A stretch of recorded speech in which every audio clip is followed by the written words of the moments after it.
Picture this. You are standing on the sun-drenched marble battlements of a city that has never known defeat.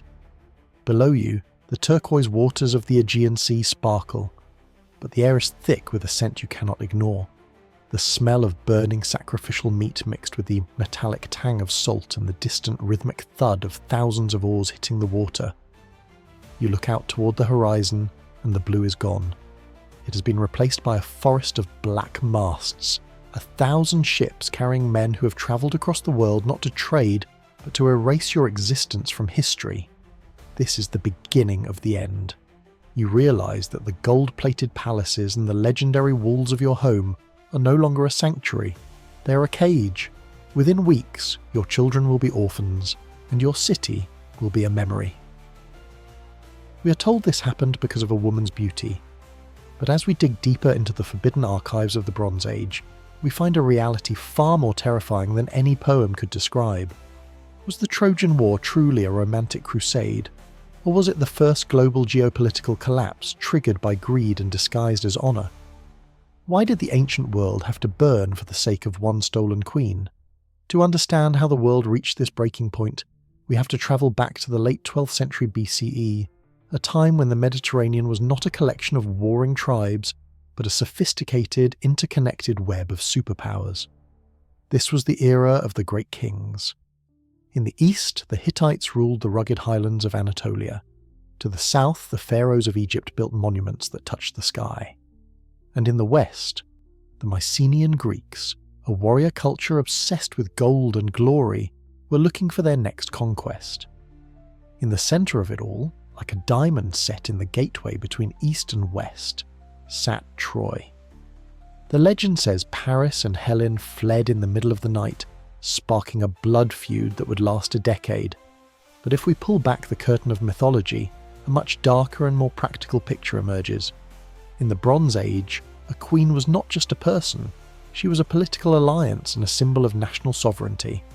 Her abduction was a declaration of war against the entire Mycenaean economic system.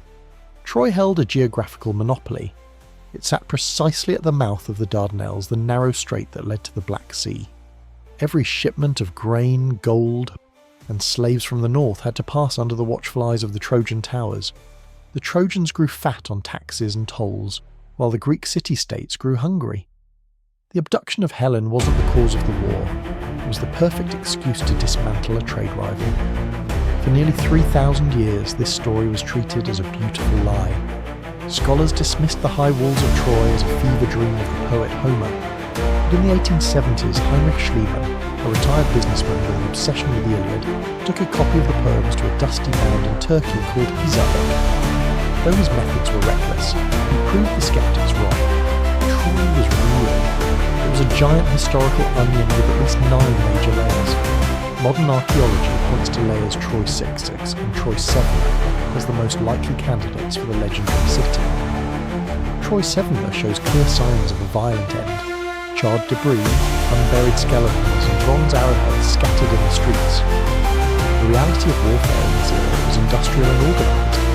This was the Mycenaean age of palace bureaucracies and chariot-mounted aristocrats. Agamemnon gathered a coalition of kings through diplomatic pressure and the lure of Trojan gold. Technology was centred around bronze, heavy, expensive, and high-tech. Warriors were encased in thick bronze plates, looking like human tanks. Chariots functioned as mobile firing platforms, delivering elite warriors to the front lines.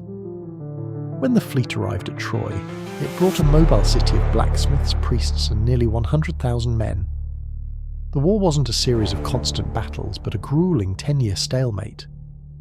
The Greeks lived in the dirt, anchored to a foreign beach, surviving through systematic looting and piracy of the surrounding islands. Inside the walls, the Trojans were prisoners in their own paradise, their wealth evaporating as they subsidized their allies. The greatest enemy wasn't the sword, but disease. Dysentery and plague ravaged the camps. By year 9, the soldiers were fighting because they were too invested in the blood of their fallen friends to quit. This was a world where the gods were the very fabric of reality. Every gust of wind and every flash of a sword was seen as direct divine communication. The gods represented raw human forces, desire, slaughter, and wisdom. Heroes fought to stay on the right side of these volatile powers, seeking eternal glory or kleos to escape the grip of fate. This psychological pressure reached a breaking point in the duel between Achilles and Hector. Achilles, fueled by divine rage, and Hector, the dutiful protector, collided under the walls. Achilles' victory was tainted by his desecration of Hector's body, dragging it behind his chariot for 12 days, a direct assault on the most sacred laws of the age. As the legends fell, including Achilles himself, the war entered a stage of absolute desperation. The arrival of reinforcements like the Amazons and Ethiopians only turned Troy into a larger graveyard. With the heroes dead, the Greeks turned to deception. The Trojan horse was a masterclass in psychological warfare. Whether it was a wooden structure, a siege engine, or a metaphor for an earthquake, it worked because the Trojans desperately wanted to believe the war was over. They invited their own destruction into the heart of their city. The final night was an execution. The Greeks poured from the horse and the gates, turning the celebration into a slaughter. The fire that consumed Troy was so intense that it left a metre-thick layer of ash, and archaeologists still find today. The line of Troy was extinguished, and the women were led into slavery. But the fire didn't stop at the walls. It triggered a domino effect across the Mediterranean. The victory broke the winners.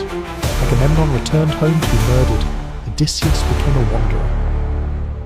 The sophisticated, interconnected world of the Bronze Age collapsed into a dark age. The fall of Troy serves as a permanent warning for our modern globalized world.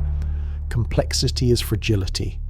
Just as the loss of a strategic choke point disrupted the ancient world, our own systems are vulnerable. The Trojan War remains the ultimate template for the human condition, capturing our highest ideals and our darkest impulses. The city may be dust, but the legend is immortal, reminding us that when we choose to burn down the gates of our rivals, we must be prepared to live in the cold of the aftermath.